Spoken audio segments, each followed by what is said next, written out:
Welcome to Inclusion Matters, a podcast about children's development from the Center for Inclusive Childcare.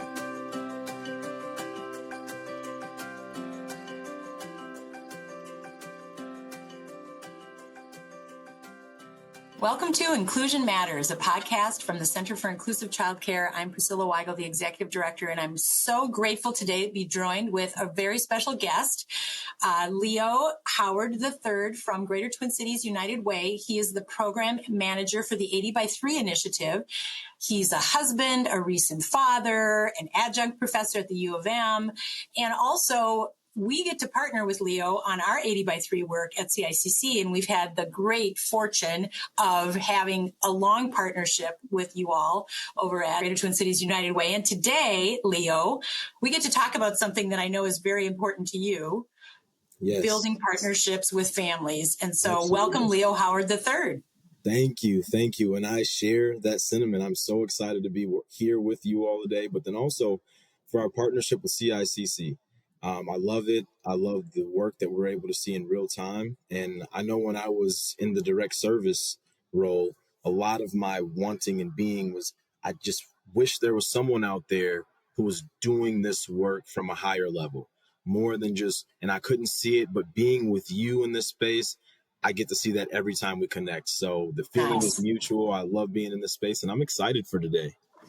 I am too. So we're going to talk about bridges, not barriers, and really reimagining how to support families. And I know that all of those listeners out there who are working in early childhood spaces, whether it's family childcare, center-based, family friend and neighbor care, they spend a lot of time connecting with families and working to build that relationship. And so when you think about it, Leo, what does that mean, building bridges and not barriers? Absolutely. And I think I want to start by framing that rapport building, that relationship building is a hard skill. It's not a soft skill. A lot of times people get to a space where that's just the byproduct. They feel like it's just the byproduct, but it's really not.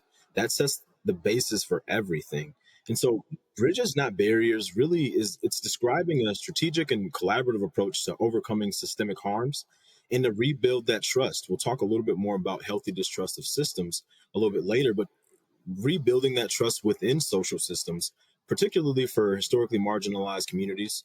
And it really emphasizes transforming systems to be more equitable and responsive rather than, just responding to individual issues. Nice. That's super helpful as we frame what we're going to talk about today.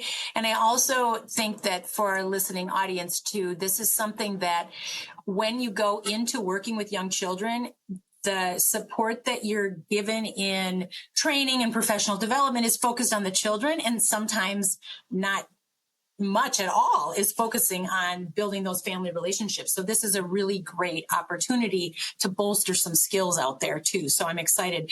And now you alluded to healthy distrust of systems. Tell me more about that and what that means. Absolutely. And just kind of going back to the point, I really believe that our early child care, the field itself, is uniquely positioned to just have a say about this. And I'll talk a little bit more about that. You know me, I get really excited talking about the work that's being done. Yeah. But when you break down healthy distrust, I'll go back a bit and kind of break down what bridges, not barriers even entails. First, you have to understand the barriers. This concept really is acknowledging that distrust, particularly among Black, Indigenous, and people of color communities, it's a healthy distrust. It's a rational, protective response rooted in long histories of systemic harm. And so then the second part to that I would throw on there is building of the bridges, focusing on approaches that actually do that. And so when we look at distrust, I want to kind of flip it on its head. I think it's a bit different than what people may think of when you hear distrust, especially when I throw healthy distrust on there. Right. And so, again, I mentioned before, it's a protective mechanism that individuals and communities develop because systems were often designed or operated in ways, or both, that entrenched barriers, inflicted trauma, and perpetuated cycles of marginalization and disinvestment. And so when you talk about that, where does it start? And the history goes far, far back. But when you talk about healthy distrust of systems, historical context matters. It's really important. Because when we talk about a healthy distrust of systems, it's important to understand that it's not a baseless suspicion. People aren't just being paranoid or in a space where it's just like making these things up. This is a rational and protective response that individuals and communities developed due to past and ongoing experiences of systemic harm. It's not about uncaring individuals or bad attitudes or families that are just hard to work with. It's a profound, legitimate stance rooted in long, personal, familial, and community histories of systems designed to see them fail. And so Yeah. you see examples of this across major systems essential for survival, let alone flourishing. Yeah. And so communities of color have faced continuous hurdles, exploitation, and honestly, even outright destruction of thriving communities for simply existing. And so when you talk about healthy distrust of systems, these stories get passed down from generation to generation. And it's not a way of, again, paranoia, but it's here's what we've learned. Here's what we need to know to keep ourselves safe in these different spaces. Sure. And it's very similar to when we talk about working with young children who've experienced trauma in their lives as well. It's the patterns that have been built to protect. And that's so important to highlight as we begin our conversation too. And do you have any stories of like an example of something when we think about the community and reimagining this supportive relationship and these bridges? Absolutely. Absolutely. And so there are countless examples of times where the healthy distrust has been valid. You talk about the Tuskegee syphilis study. You talk about just the fact that Black women were forcibly sterilized under eugenics laws for a very long time. And you look at the educational system, the school to prison pipeline, therapeutic systems, spaces that were framed as safe spaces, but ultimately led to the removal of children due to some of that saviorism. And so you have all these negative examples, and then it's like, how does this look? How all these things happening? But then there's also the positive side. There's, what can we do about it? What are organizations doing about it? How are people rebuilding that trust? Like, what do we do to get there? And the examples that I would use and the people that I would point to for us to really focus on, the early childhood field itself. We look to them for direction for the early childhood development organizations and those supporting them. They are already doing a lot of this work to rebuild that trust, and they are oftentimes the reason why our community is able to get connected to resources. Yeah. It's not a magic wand, but it's systems change. And so I think the first example, not even example, first thing that we should do is put some respect on the early childhood development, not just organizations. You mentioned it before, whether it's community, FFN, or one of your bigger institutions, or the organizations developing those tools. We have to put some respect on their name and make sure that we label them as just what they are, like the foundation. And so taking it a step back, I know you asked for specific examples, but I want to just drive home the point that these formative years, when our babies and our families are establishing their initial relationship with educational and care systems, often their first interaction is with these spaces, is with maybe the FFN, maybe it's a early childhood development center.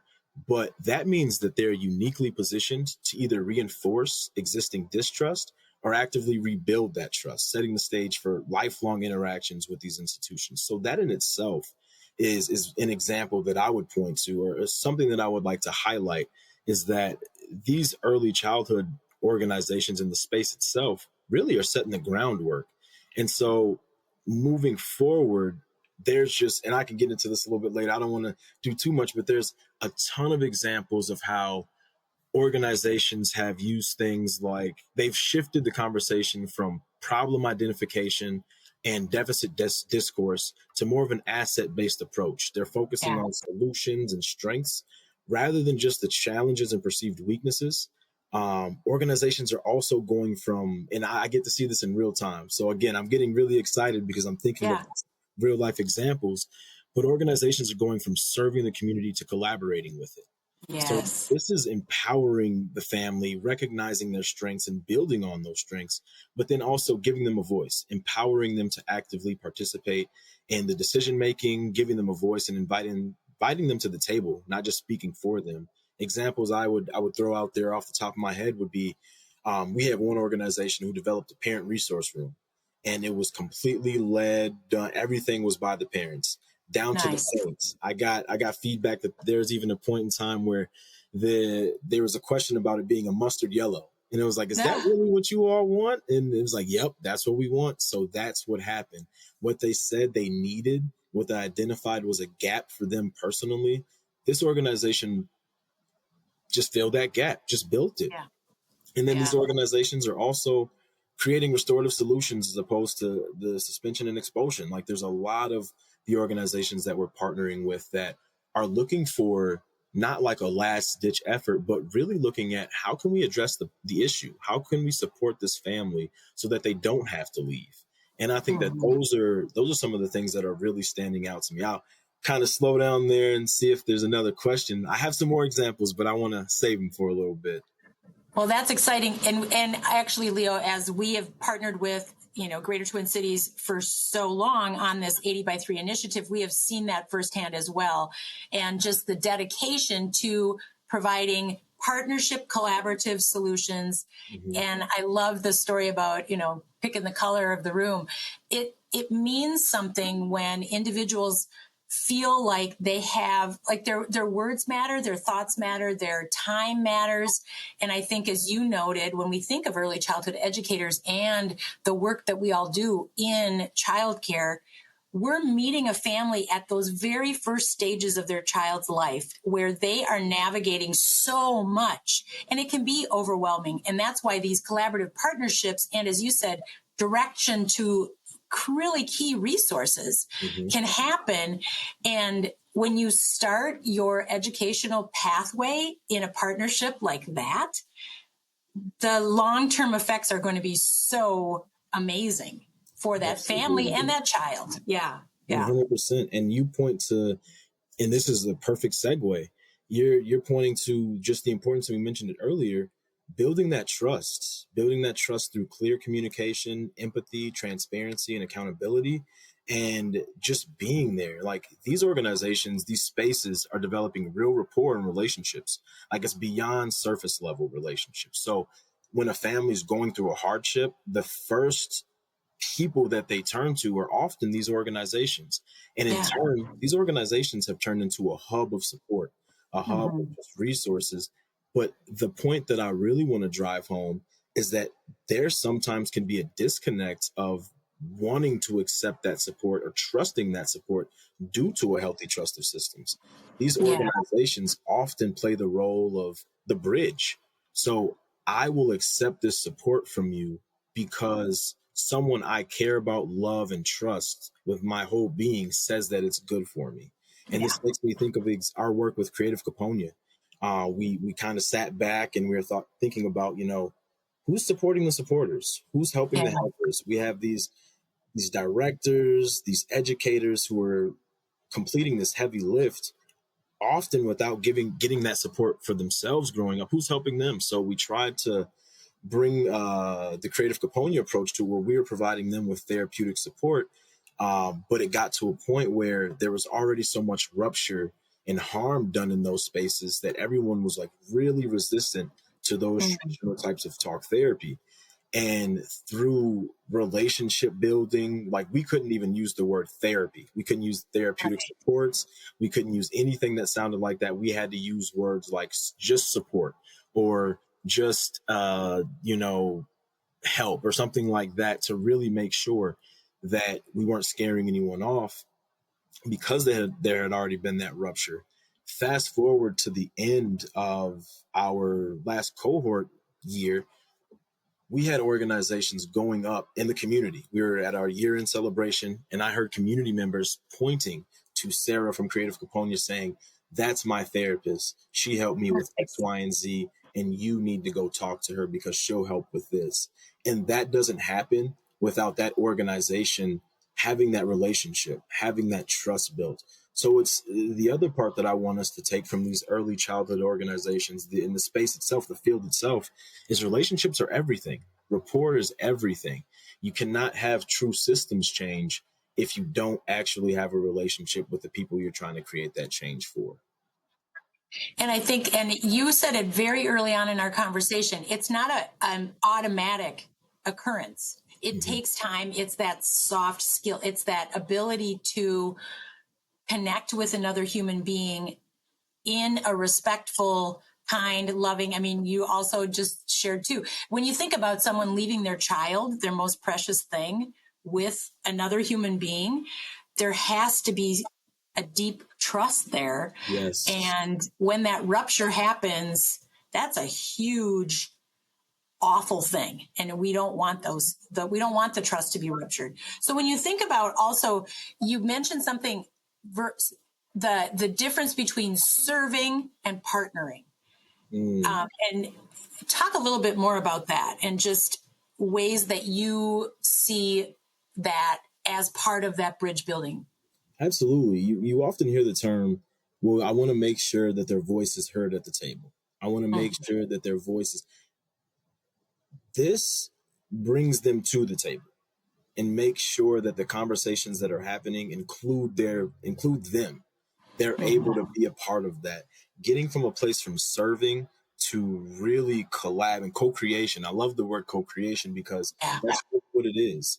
You're creating your opportunity for thriving and wellness with the family. You're making sure that they are a part of it, and they're the experts on themselves, on their family. Like, they know what works and what doesn't.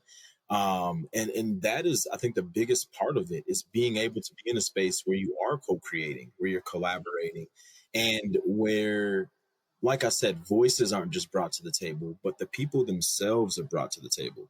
These organizations that we partner with, they do, like, they talk it, they say it, they do it better than they can say it. And so they champion family partners. They champion peer professionals with lived experience. And they really put them at the forefront of what they're doing.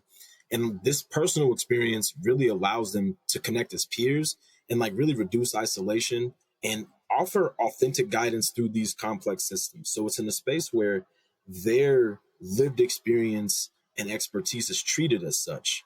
And that's a big part of it too. It's not just saying we know what's best for you and your child, or we know what's best for you and your family.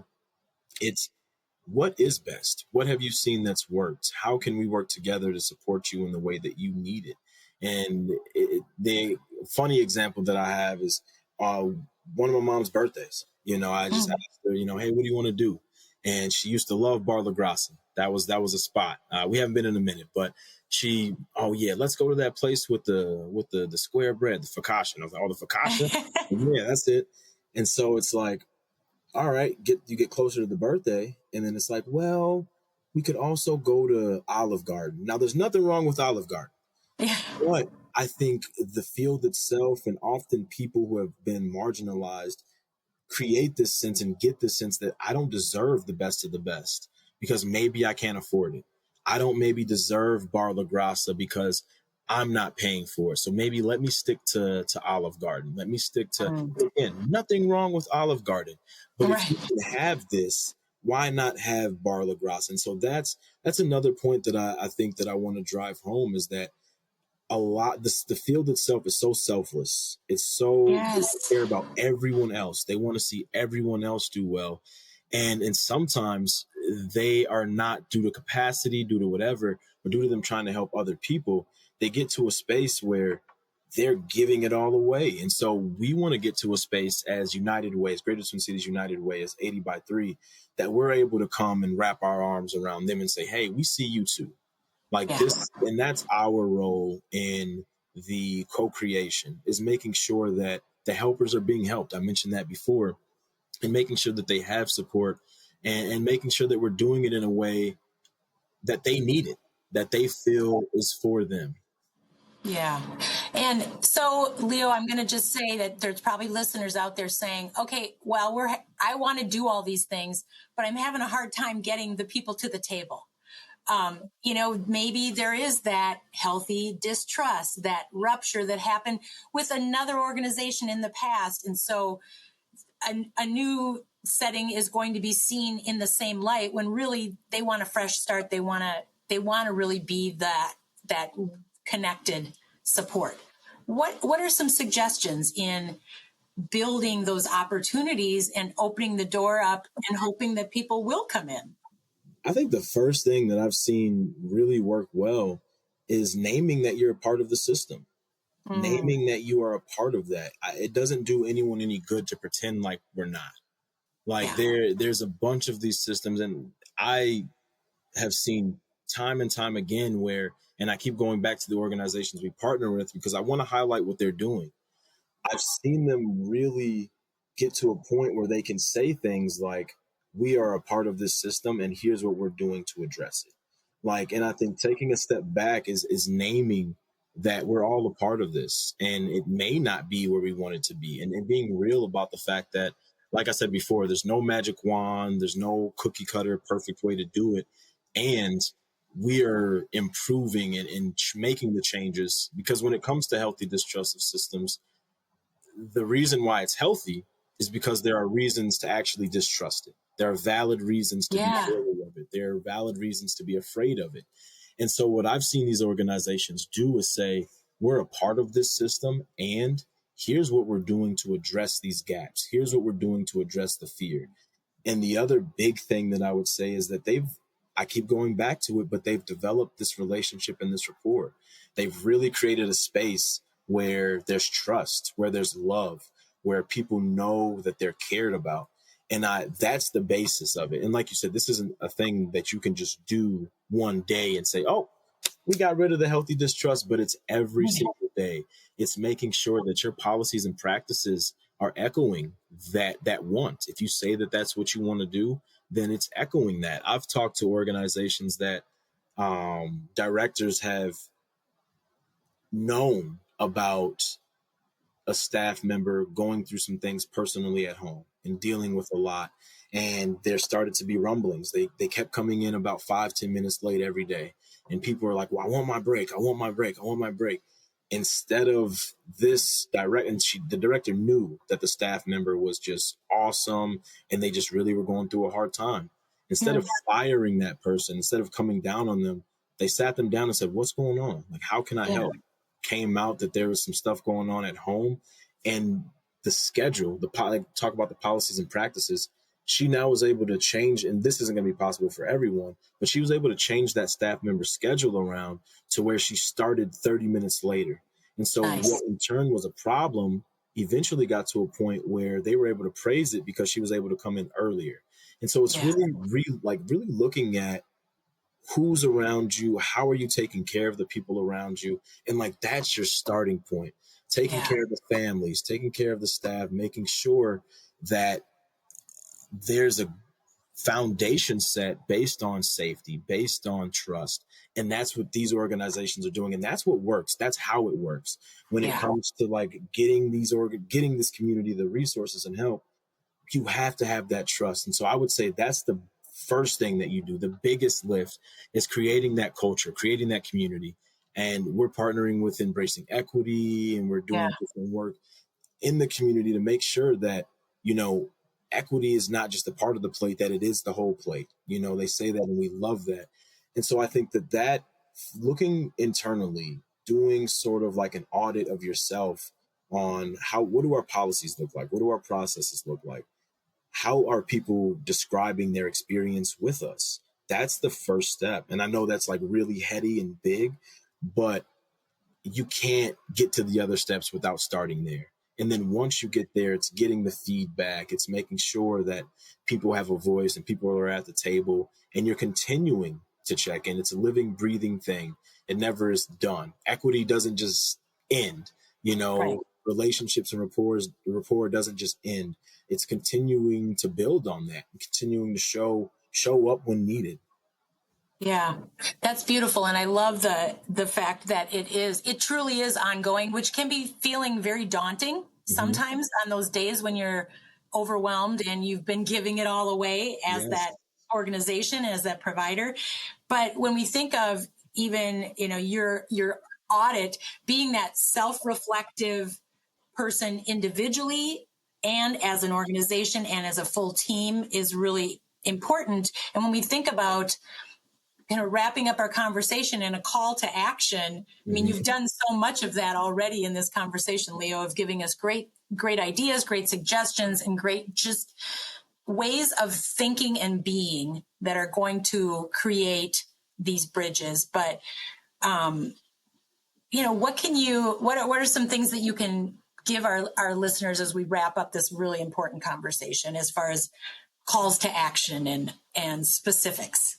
Absolutely. And I'll just real quick touch on the fact that like the 80x3 work we do doesn't just happen in a vacuum. And this is an important piece of like what the call to action, because this work is a foundational piece of the Greater Twin Cities United Way's our wider commitment to drive broader systems change. We want to impact the system in a way where we are encouraging others to invest in it and actually, like I said before, make the system better, remove what barriers we can, and working to address those reasons for distrust in the first place. And so my call to action first would be making sure that you're centered in some of that, and and like just learning who's doing what out there, figuring out who's doing what work and how other places are driving systems change.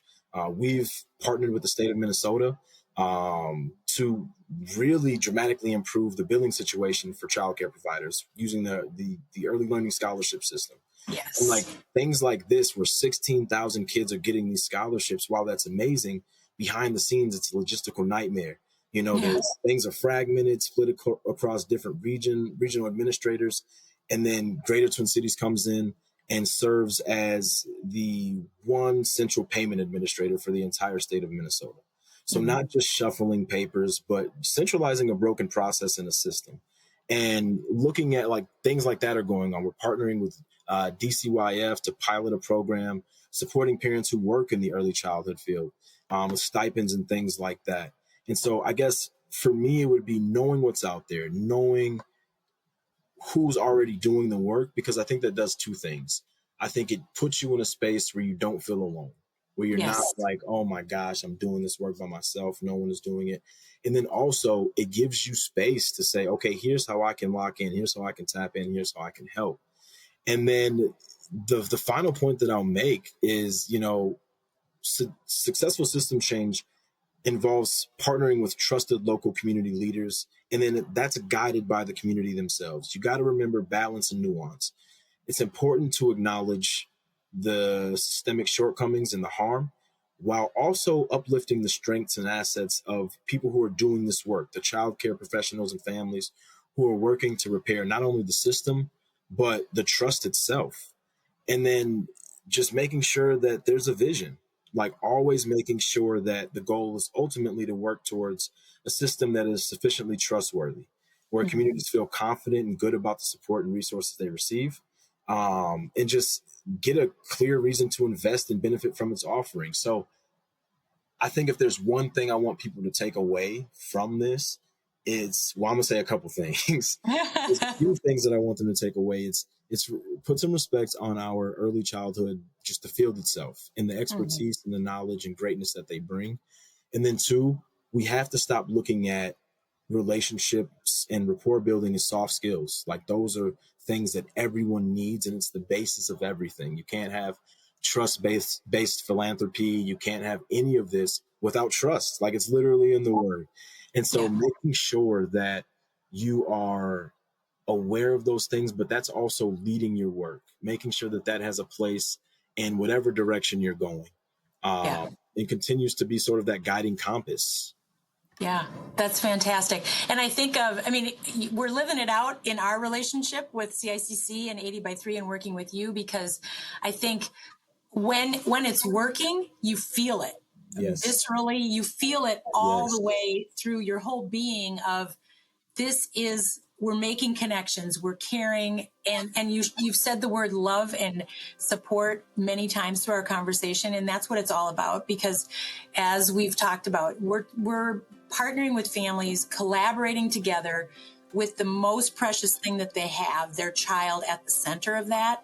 And all of these things are so important. Leo, thank you for spending time today talking with us about this. And we're going to include some links as well to the 80x3 website, and also some of the stories that you have there on that. And then, of course, at CICC, we have an 80 by 3 tab as well from Yes. our partnership and all of the great resources and tools housed there. And we just are grateful for the partnership, grateful for the time today, Leo. Thank you very much for joining me on Inclusion Matters. Thank you for having me.